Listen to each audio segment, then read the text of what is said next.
Hello students, Indus study circle में आपका स्वागत है और मैं अभिषेक आनंद आपको फिजिक्स पढ़ाऊंगा। और फिजिक्स में हम लोग जो है डॉट प्रोडक्ट और क्रॉस प्रोडक्ट डिस्कस कर चुके हैं। आज हम लोग जो क्रॉस प्रोडक्ट से रिलेटेड क्वेश्चन करेंगे और साथ में क्रॉस प्रोडक्ट से फिर जैसे आप डिटर्मिनेंट के फॉर्म में क्रॉस प्रोडक्ट को कैसे डिनोट करते हैं उस पर भी आज डिस्कस करेंगे। तो चलिए हम लोग नया टॉपिक लाते हैं डिटर्मिनेंट के फॉर्म में क्रॉस प्रोडक्ट को। तो देखिए, जैसे ये कोई वेक्टर ए है, ये हो गया a1i a2j और a3k, और ये कोई बी वेक्टर है, ये हो गया b1i b2j और b3k। और आपसे पूछा जाए कि a क्रॉस b बताइए, a क्रॉस b। तो सबसे पहले हम लोग लिख देंगे यहां i, ये हो गया j, ये हो गया k, ये हो गया a1 a2 a3 b1 b2 b3। यही आपका a क्रॉस b हो गया डिटर्मिनेंट के फॉर्म में। अब एक चीज तुम बोल सकते हो कि सर डिटर्मिनेंट को तोड़ते कैसे? तो देखो, डिटर्मिनेंट हम तोड़ना आप लोग को सिखा रहे हैं थोड़ा सा। जैसे डिटर्मिनेंट का बेसिक थ्योरी क्या है ये पहले जान लो। जो मैथ का पार्ट है, ये पार्ट डिटर्मिनेंट तोड़ना मैथ का पार्ट है। तो मैथ्स का पार्ट जो होगा, यहां हम लिख भी दे रहे हैं कि ये मैथ्स का पार्ट है। तो हम लोग सबसे पहले जैसे कोई भी डिटर्मिनेंट हो ए बी सी डी, तो डिफाइन कैसे होता है हम लोग लिख सकते हैं। ये ए बी सी और डी ये डिटर्मिनेंट है। तो हम लोग लिखेंगे A D minus B C. जैसे कोई भी determinant A B C D दिया हुआ है तो ए डी माइनस क्या होता है, बी सी होता है। तो इसी तरह सपोज डेट ये 4 5 6 2, अब इस डिटर्मिनेंट को तोड़ना है तो क्या होगा, 4 2 जा 8 माइनस 6 5 जा 30, तो 8 माइनस 30 कितना हो गया, -22। यही जो आपका डिटर्मिनेंट का वैल्यू आया तोड़ने का। अब देखो, डिटर्मिनेंट जब भी होगा ना तो स्क्वायर फॉर्म में होगा। स्क्वायर फॉर्म का मतलब ये हो गया कि जैसे मान लो ये डिटर्मिनेंट हम लोग है 1 2 3 4 5 6 7 8 9। तो जो हॉरिजेंटल लाइन होता है ना इसको बोलते हैं रो, और जो वर्टिकल लाइन होता है इसको बोलते हैं कॉलम। देखिए यहां कितना रो है, ये एक रो है, ये कितना रो है, 2 रो है, और ये R2 है, और ये क्या है, R3 है, और ये क्या है, C1 है, ये क्या है, C2 है, और ये क्या है, C3 है। यानी 3 रो है और 3 कॉलम है। अब हमको इस डिटर्मिनेंट को वैल्यू को तोड़ना है। तो देखो, डिटर्मिनेंट का ये रूल होता है, आप किसी के लॉन्ग तोड़ो, R1 R2 R3 या C1 C2 C3, किसी के लॉन्ग तोड़ो, डिटर्मिनेंट का वैल्यू क्या मिलेगा, सेम मिलेगा। तो हम बार बार बोल चुके हैं कि देखो किसी के लॉन्ग तोड़ो। हमने किसके लॉन्ग तोड़ा, R1 के लॉन्ग, यानी 1 2 3 के लॉन्ग। तो हम तोड़ रहे हैं expanding along, expanding along along R1 के लॉन्ग हम तोड़ रहे हैं। तो R1 में कौन कौन एलिमेंट है आप देख सकते हो। R1 में कौन कौन है, 1 2 3 लिख दो 1, एक डिटर्मिनेंट ऐसे लिख दो 2 और 3, जिसके लॉन्ग तोड़ना है उसको लिख देना है। अब देखो रो प्लस कॉलम इवन होगा तो कौन सा साइन होगा? पॉजिटिव साइन होगा। रो प्लस कॉलम इवन होगा तो पॉजिटिव साइन, रो प्लस कॉलम ऑड होगा तो कौन सा साइन? Negative sign. तो देखो इस 1 का पोजीशन क्या है?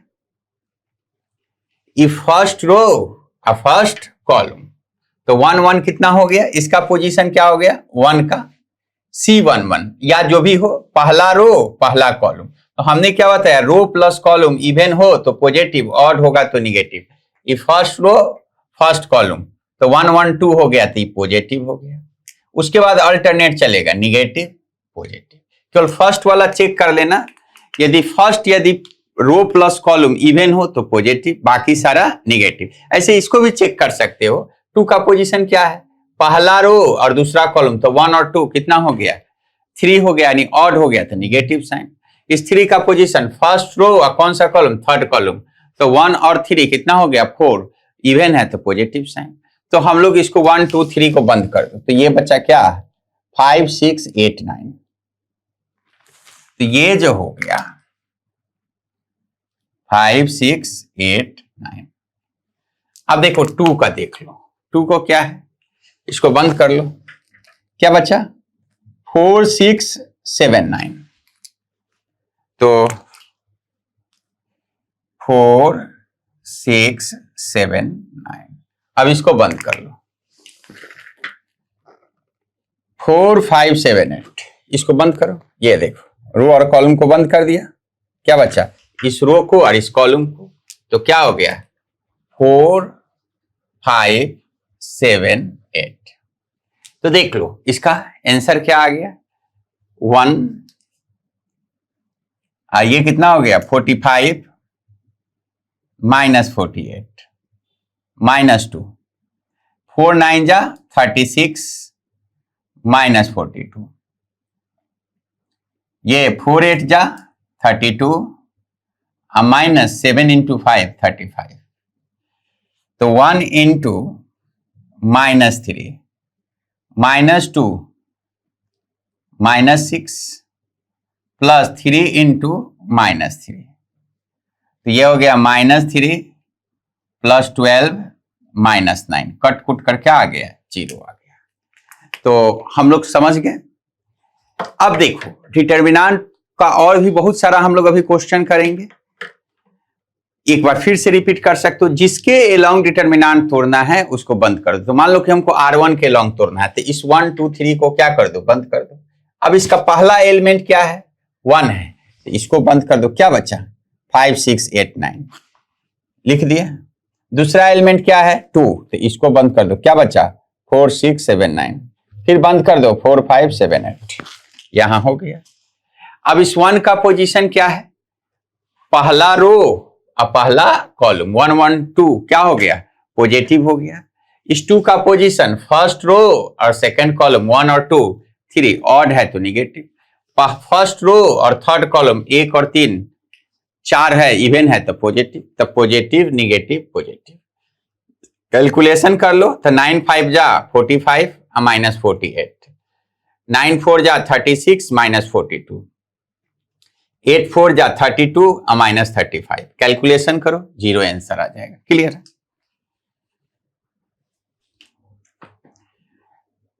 देखिए इस क्वेश्चन को हम लोग बनाते हैं, इस क्वेश्चन से ज्यादा क्लियर होगा। कह रहा है कि determine the sine of the angle between the vectors 3i plus J plus 2k and 2i minus 2j plus 4k।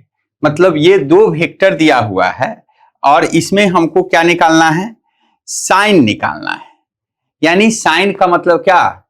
Sine theta निकालना है। ठीक है, तो सबसे पहले हम लोग देखेंगे कि ए cross B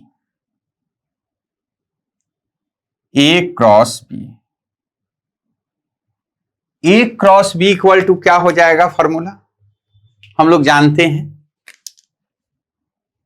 A magnitude of B और यहां पर हो गया sine theta A cross B. ये डिवाइड में आ जाएगा ए क्रॉस बी, ये हो गया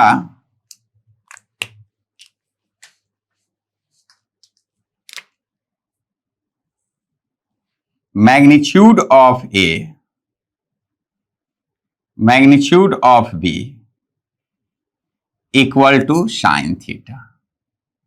यही फॉर्मूला हो गया, यानी A cross B equal to magnitude of A magnitude of B into sine theta. अब इसको यहां से डिवाइड कर दो तो ये निकल जाएगा। तो सबसे पहले हम लोग को साइन थीटा निकालना है, तो सबसे पहले यहां दो वेक्टर, अब सॉल्यूशन हम लोग स्टार्ट कर रहे हैं। एक वेक्टर ए है 3i plus J plus 2k, ये ए वेक्टर है, और बी वेक्टर है 2i minus 2j plus 4k, ये हो गया। अब सबसे पहले हम लोग ए क्रॉस बी निकाल रहे हैं, तो ए क्रॉस बी क्या हो जाएगा,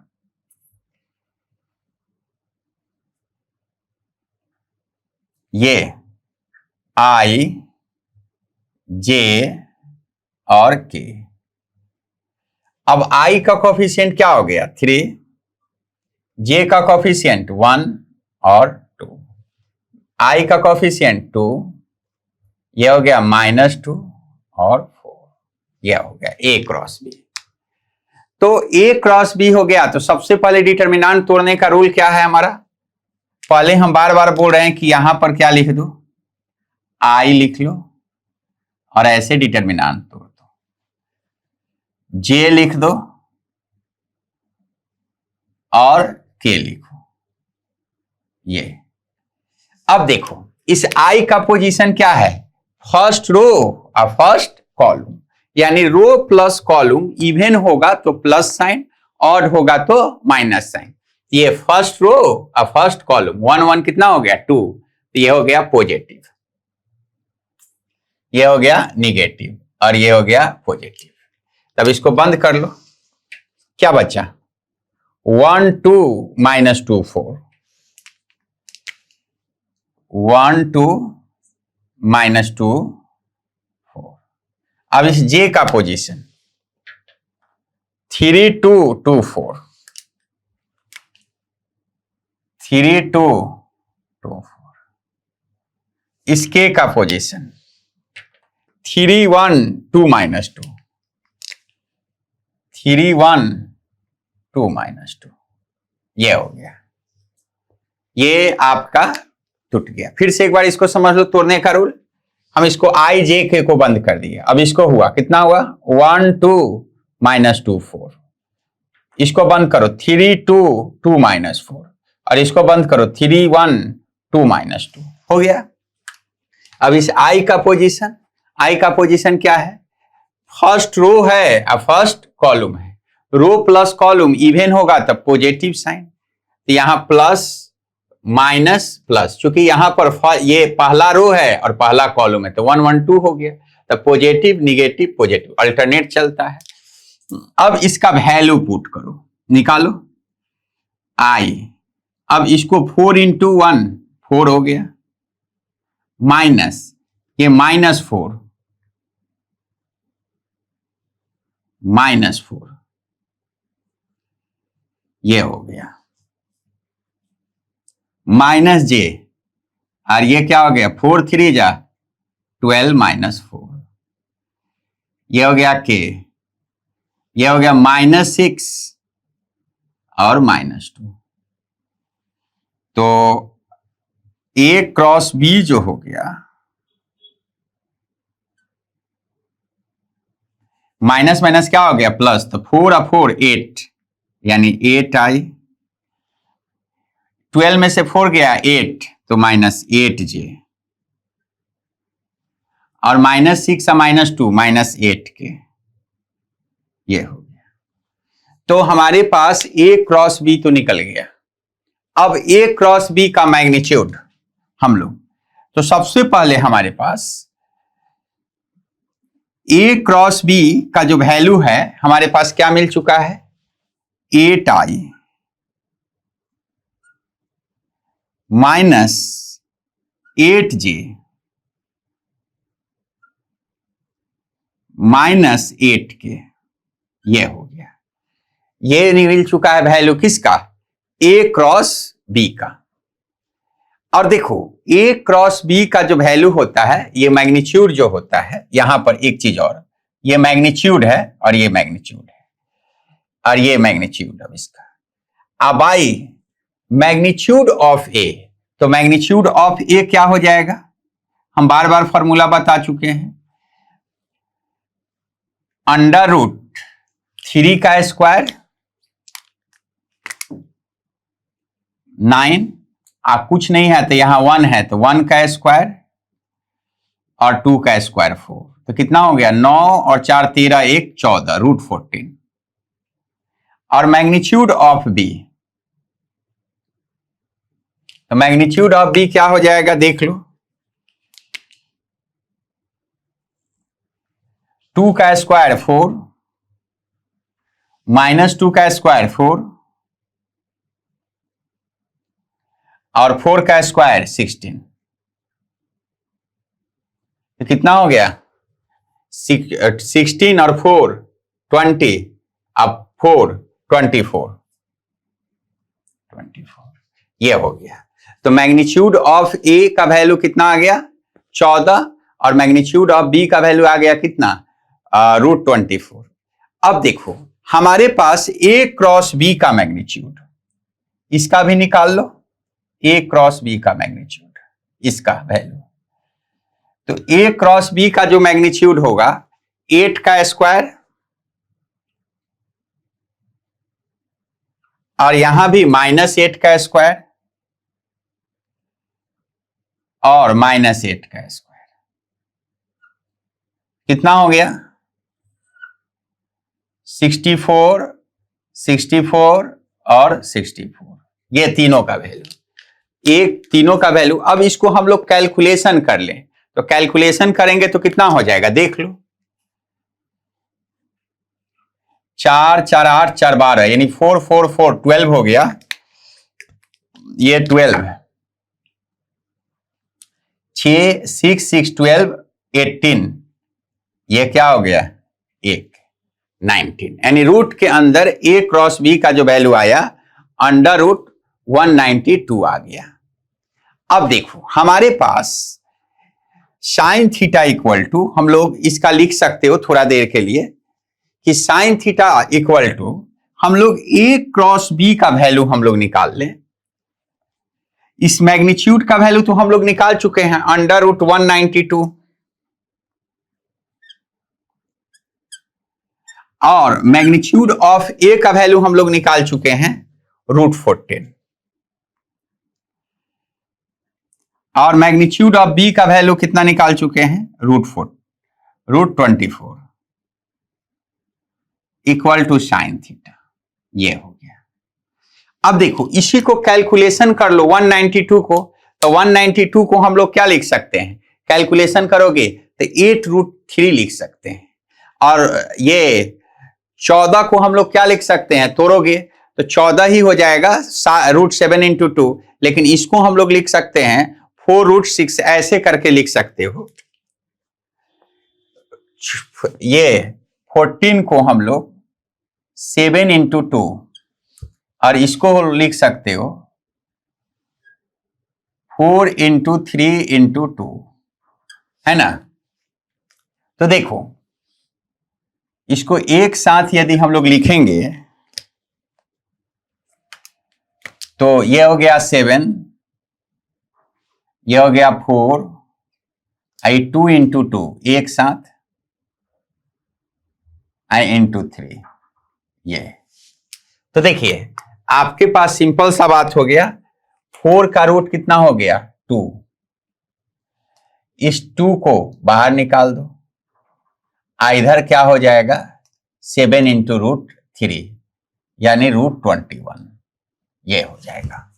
तो ये जो हो गया 70 √21 ये हम लोग लिख सकते हैं। अब 192 को भी हम लोग तोड़ सकते हो। 192 को हम लोग तोड़ेंगे तो कितना हो जाएगा 8√3 यानी हम लोग तोड़ सकते हो। तो उसको कैलकुलेशन करके लास्ट जो रिजल्ट आएगा वो काट कुट करो 192 को। 192 को तोड़ो 192 2 से डिवाइड कर लो 186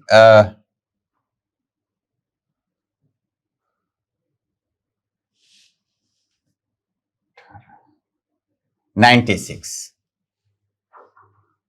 अब 2 से फिर करोगे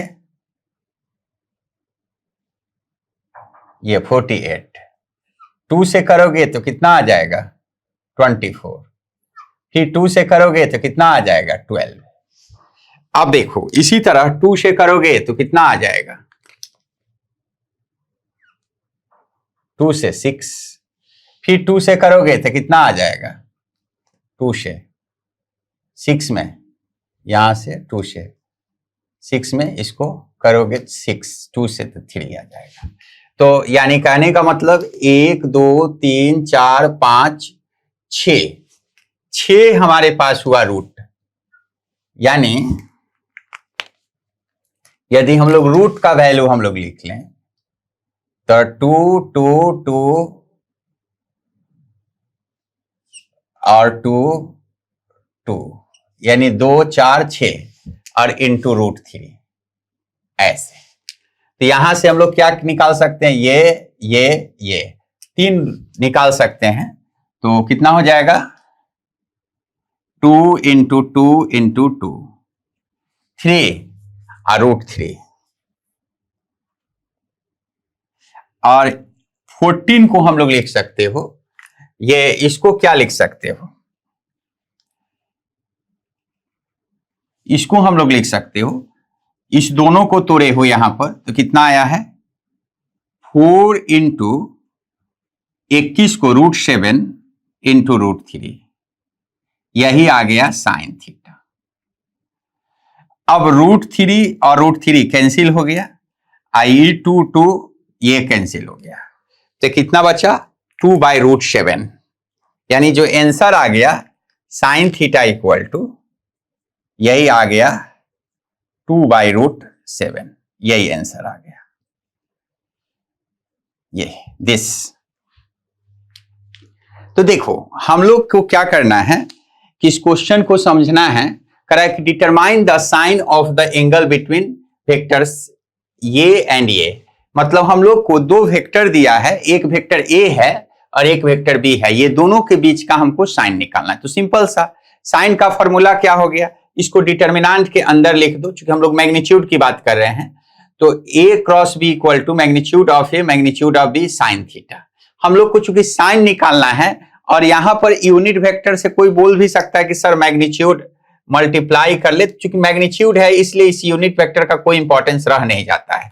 क्योंकि हम लोग मैग्नीट्यूड की बात कर रहे हैं, बार बार बोल रहे हैं, तो यूनिट वेक्टर का यहाँ कोई इंपॉर्टेंस नहीं रह जाता है। तो यहां से डिवाइड करोगे तो ए क्रॉस बी का मैग्नीट्यूड और magnitude of A magnitude of B. तो सबसे पहले हम लोग ए क्रॉस बी निकालते हैं।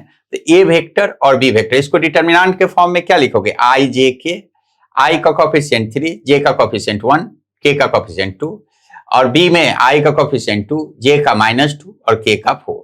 अब इसको डिटर्मिनेंट को तोड़ो। तो रूल हम बताए हैं कि एक्सपेंडिंग किसके अलोंग करो, फर्स्ट रो के अलोंग।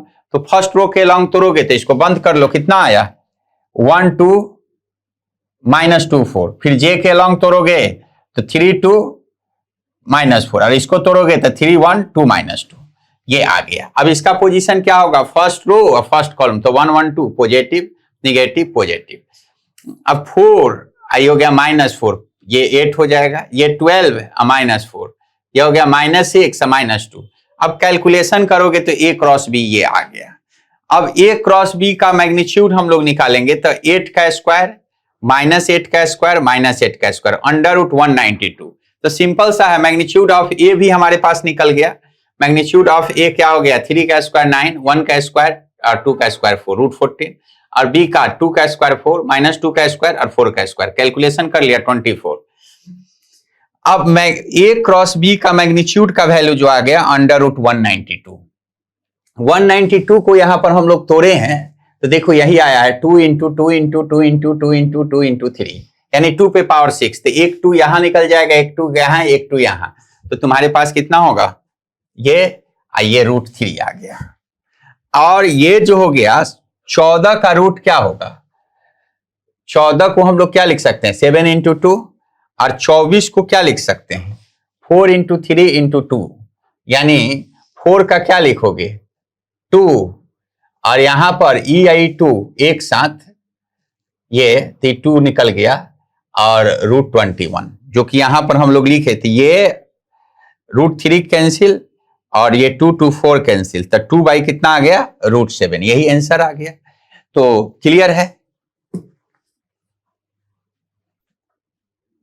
देखिए क्वेश्चन कह रहा है कि find a vector whose length is 7, एक वेक्टर हमको निकालना है जिसका मैग्नीट्यूड जो है, लेंथ का मतलब क्या, मैग्नीट्यूड 7 दिया हुआ है, और कह रहा है कि which is perpendicular to each vectors A and B, मतलब और वो वेक्टर जो है परपेंडिकुलर है किस पे, ए और बी पे। तो सबसे पहले आप लोगों को जानना चाहिए कि ए क्रॉस बी वेक्टर क्या होता है।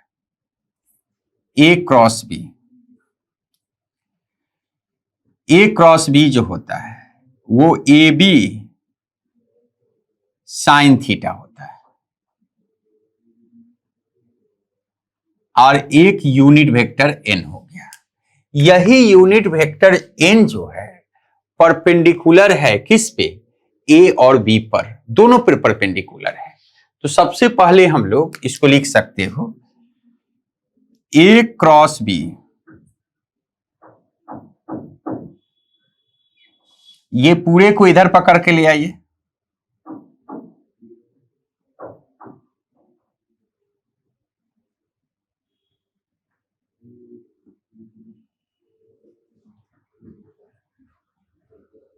ए magnitude of A, magnitude of B, magnitude of A B sine theta, यही यूनिट वेक्टर हो गया। इसको हम लोग ऐसे भी लिख सकते हैं A cross B equal to magnitude के अंदर ए क्रॉस बी, ये ऐसे भी लिखने में कोई प्रॉब्लम नहीं है। ये हमारा बेसिक थ्योरी हुआ, क्योंकि इसको फिर ए क्रॉस बी को ए बी साइन थीटा लिख सकते हैं, इसमें और इसमें यही डिफरेंस है, ये मैग्नीट्यूड को डिनोट कर रहा है। तो हमारा यूनिट वेक्टर जो होता है परपेंडिकुलर होता है ए क्रॉस बी पे, ये याद रखना है कि यूनिट वेक्टर परपेंडिकुलर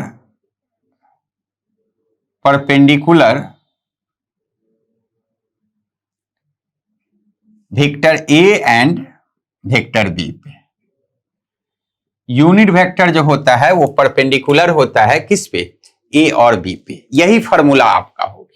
तो पहले हम लोग काम करेंगे, हम लोग ए क्रॉस बी निकालेंगे, ए क्रॉस बी, ए क्रॉस बी, ये देख लो आई जे के, ए का कोफिशिएंट क्या हो गया 2 -3 6, बी का कोफिशिएंट कुछ नहीं है तो 1 1, यहां हो गया -1 1 और ये -1।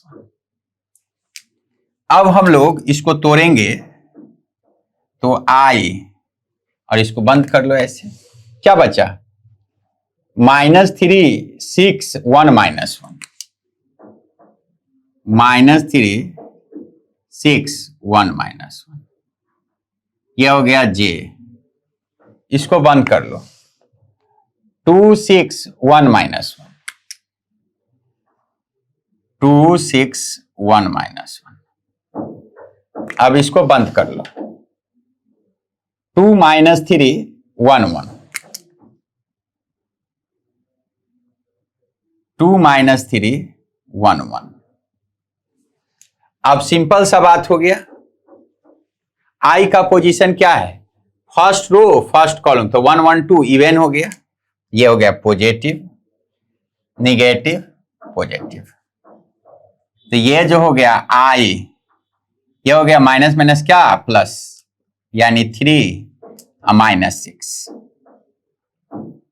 माइनस जे, ये हो गया -2 -6 प्लस के, ये हो गया 2, ये हो गया -3, तो माइनस माइनस क्या प्लस, ये तो ये हो गया 3 - 6 -3 आई, -8 माइनस माइनस क्या प्लस 8 जे, ये क्या हो गया 5 के, यही हो गया A क्रॉस B हो गया, निकल गया। A क्रॉस B का वैल्यू क्या हो गया -3i 8j 5k, ठीक है। अब इसका मैग्नीट्यूड निकाल लो, मैग्नीट्यूड A क्रॉस B का, तो मैग्नीट्यूड निकालोगे तो क्या हो जाएगा,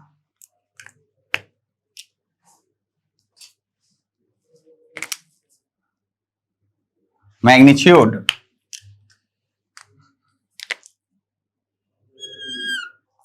-3 का स्क्वायर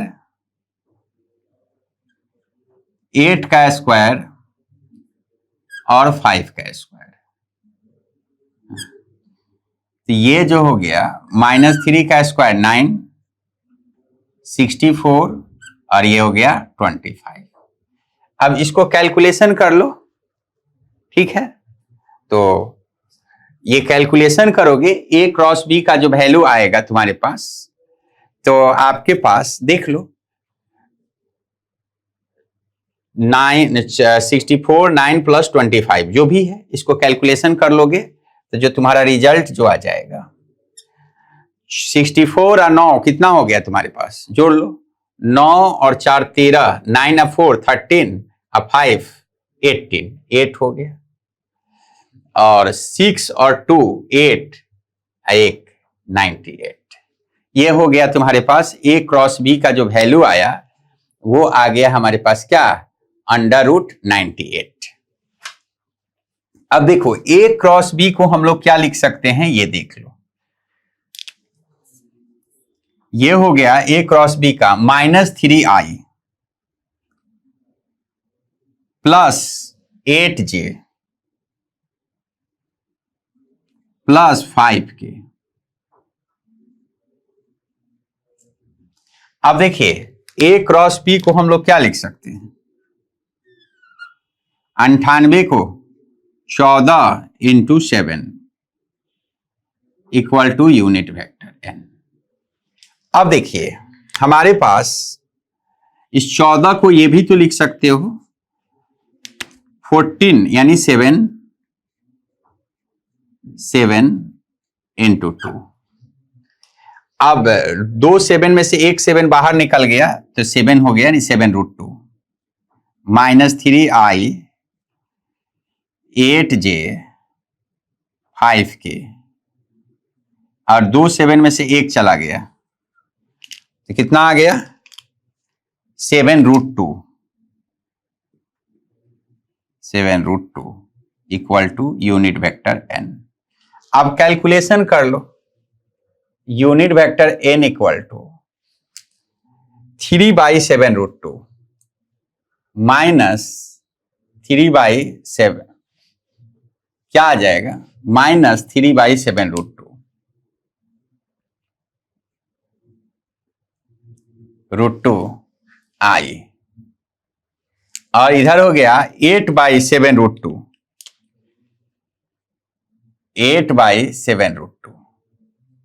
j, और ये हो गया 5/7√2 के 5/7√2, ये हो गया k, यही आंसर हो गया।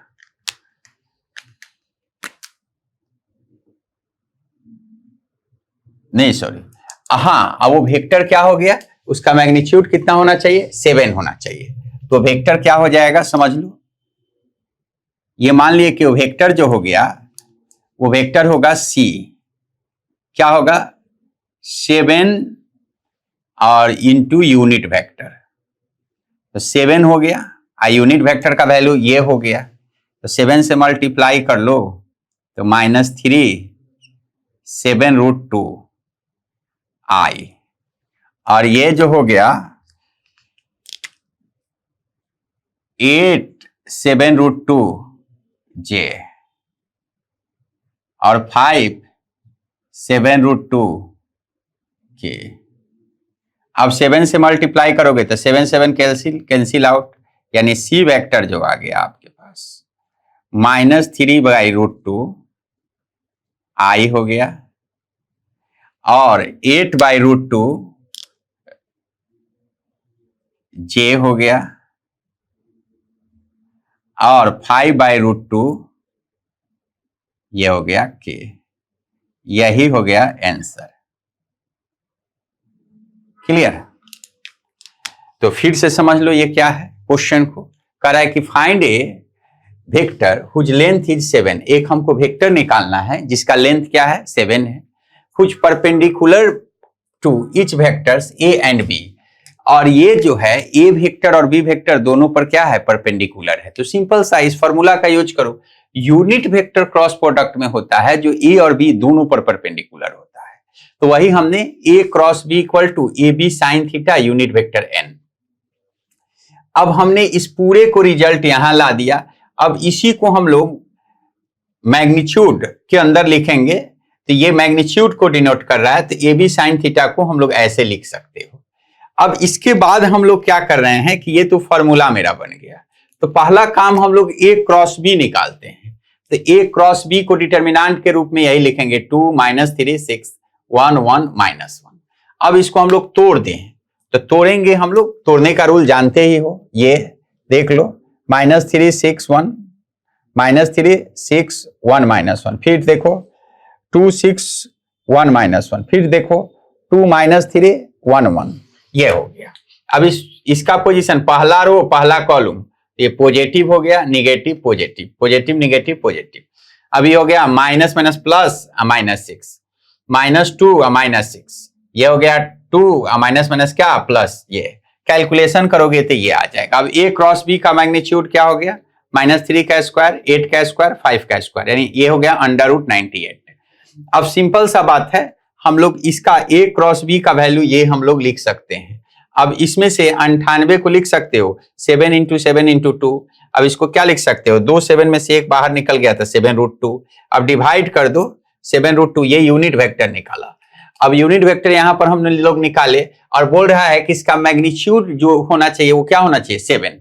तो किसी भी वेक्टर सी में यदि यूनिट वेक्टर n से मल्टीप्लाई कर दोगे, तो यदि 7 में यूनिट वेक्टर n से मल्टीप्लाई कर दोगे तो वैसा वेक्टर मिलेगा जो सी वेक्टर परपेंडिकुलर भी होगा एक और बी पे, और साथ में उसका मैग्नीट्यूड भी क्या होगा 7 होगा। तो इसीलिए हमने 7 से मल्टीप्लाई कर दिया, तो ये 7 से कैंसिल आउट होकर यही जो मिला ये मिला, यही क्या हो गया आंसर हो गया। क्लियर? तो हम लोग को ये जो न्यूमेरिकल किए ये सारा क्वेश्चन हमारा ए क्रॉस बी पर था। अब हम लोग नेक्स्ट क्लास में हम लोग करेंगे क्या कि जेईई मेन से रिलेटेड क्वेश्चन कराएंगे आप लोगों को, और साथ में एक और टॉपिक हम कराएंगे geometrical meaning of cross product. और देखते हैं हम लोग इसी तरह वेक्टर का हम लोग एचसी वर्मा का भी कुछ क्वेश्चन करेंगे, उसके बाद हम लोग न्यू चैप्टर स्टार्ट करेंगे। ठीक है, ओके बाय।